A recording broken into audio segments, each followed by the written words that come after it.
Bobby, the points are shared here. Do you see that as a point gained or 2 points dropped? 2 points dropped because we missed the penalty again, didn't we? So, but it's not really about that today. It's about we took a gamble this week. I changed everything around with the shape. I wanted to have a little look at something different, and it worked. I think that was the most powerful we played, the most energetic we played. We're on the front foot the whole game. Could not be any more prouder of my boys. My boys today, didn't they put a shift in? We had a man sent off in the 56th minute, but then we've had to play the extra 6-7 minutes injury time, so we played the whole second half with 10 men, and we kept driving forward. I think we showed you today how fit we're getting. I have to thank all my fitness coaches for that, who help us out on the Monday nights with the fitness programme. And I have to say, man for man today, everyone was just outstanding. I feel for S, like he didn't score the penalty, but he scored an unbelievable goal 10 minutes before that. That's his 5th goal, so pleased for everyone at the football club today. You say earlier, Ezio Torre, 5 goals now in just 3 games. How pleased are you to have him at the club and see him score in his home debut today? Pleased that he scored on his home debut, but today was about man for man. Everyone off the pitch today, the standards went another level this week. I had a few chats and I said I want standards even higher off the pitch as well as on it. And everyone as a family and as a group came together today. And if you have high standards off the pitch as well as on it, you will always achieve together. I'm building something here. It's block by block, but today I think you could see what we're building. The strength and depth on the bench today was brilliant. The boys that came off the bench for the 2nd week in a row made a difference. So pleased for everyone. We're going to keep building. We're a long way off where we want to be. I'm just disappointed that we should have at least another 3-4 points. We should be up in the top half, fighting for them playoffs with the points that we've dropped. But listen, we're in no rush. We're going to keep building these blocks and see where we can end up at the end of the season. Never how you start, it's how you finish.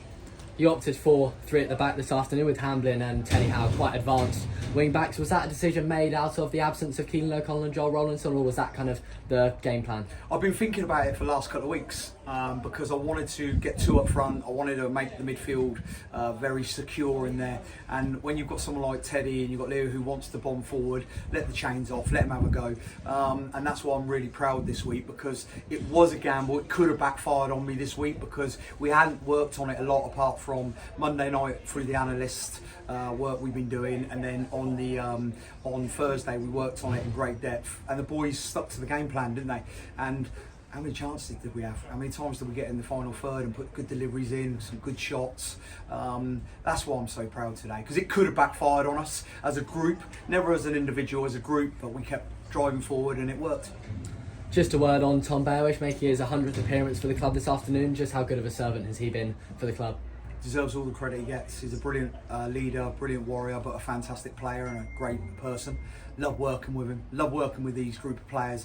I'm just getting the group how I want it. I'm just getting the group together now. Like, we've been offloading a couple, bringing a couple in, because if you're not happy, you want to get the structure right with the group, and the new signings in the last week have made us stronger and more powerful and more energy. And I thought we kept the ball really well today at times. Still could be better, there's a long way to go, but we kept the ball really well, got it out wide, done some good deliveries and passed some great football in midfield there at times. But like I say, a long way to go, but so pleased. So we take on Bath City in the FA Cup. How will you prepare going into that game? We'll prepare how we will prepare every week. There was not one thing we didn't prepare this week. Even with pre-match meal today, we got the boys in earlier because I felt that they'd been a lot more tired with all the travelling. Some of them got to come 4 or 5 hours. Some stayed over last night. So the boys took a lot of responsibility this week as well. But as a club, I have to say, everyone stepped up the standards even higher. And it showed today, so really pleased about that, because I thought we looked so much fitter than them today. I thought we had lots more energy than them today, so that really pleased me as well. So Bath next week will be another difficult task, the top of the league. I think they drew today, didn't they? Someone just said to me, but we'll prepare for that, and what will be, but we'll be preparing to win a game of football, because I want to get into the next round, and it'll be a big crowd. And I have to thank the fans today. When we went down to 10 men today, didn't they turn up? And we needed it, because I still believe we'd win, and they drove us on. Even the players were saying how brilliant the fans were. As a family, as a club, we come together today, and that's how we've got to be every single week. And that's 3 unbeaten for us now, isn't it? So that's great for everyone at the club. Some controversial decisions from the referee today. What did you make of his performance? I think you could tell how the fans felt at the end with the way they were singing at the referee. Listen, I believe football is a respect thing, and the referee, he pulls us in before the start of the game. He tells us we got to do this, got to do that, respect. He didn't speak to any of us the whole game. All he wants to do is book people. It's never a sending off. They had a blatant penalty in the first half. We had a blatant penalty in the first half with a handball in the 44th minute. But I think the fans, everyone at football right now can see, for some reason, they've just lost the plot. From the Premiership all the way down. And I don't ever come in interviews and talk about referees because I don't want to waste my time, but it can't continue. The referee just hovered around in the centre circle, didn't even get up with play. But when we're talking to him before the start of the game, he's with his assessors, he makes out he's the best referee in the world. He makes out that he's going to talk to us. You show us respect, we'll show you respect. It's never coming. Respect is both ways.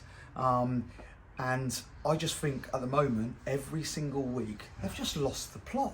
Like, I'll tell you what it is, Rob. They don't go out there and just enjoy it and ref what they see. It's like they're meaning to do something that they shouldn't do. Jordan's been sent off 35 yards away from the goal. Someone was going to tuck round. It's not a sending off. If Jordan does that in the penalty box, it's a sending off. We know that, he knows that, but it's so far off. And do you know something? I just felt he had a vendetta against Weymouth today. I don't think he can give us any decision. And by the way, I'm supporting their management team as well. He made so many bad decisions for them as well as us. And us managers, I don't know what any other managers are like. And I don't want to come in here and ever go for referees. But respect is both ways. Come on, lads. Get back to enjoying the games. Play what you see, yeah? And let's start enjoying our football again. Stop worrying about the dugout. Stop worrying about the extra 7-8 minutes after. Stop worrying about the assessors. You do the game because you love it, enjoy it. It's happening all the way down from the Premiership. And they're actually spoiling the game. They could have spoiled the game today.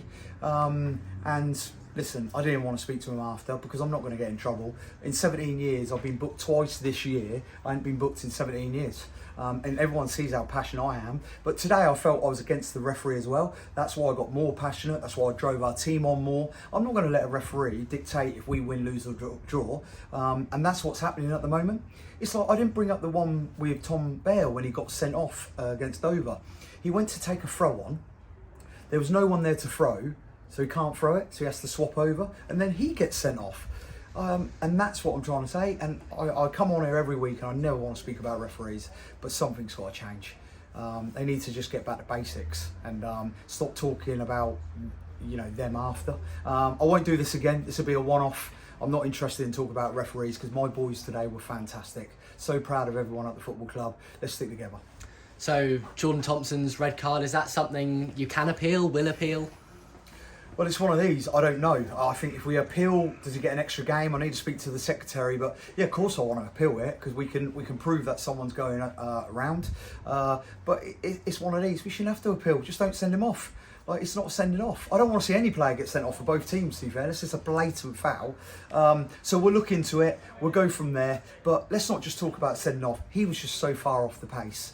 I don't ever see my fans go for referees. They will have their opinion, but he today, he was just shocking today. I'm sorry, he was shocking, Rob. Thank you, Bobby. Thank you.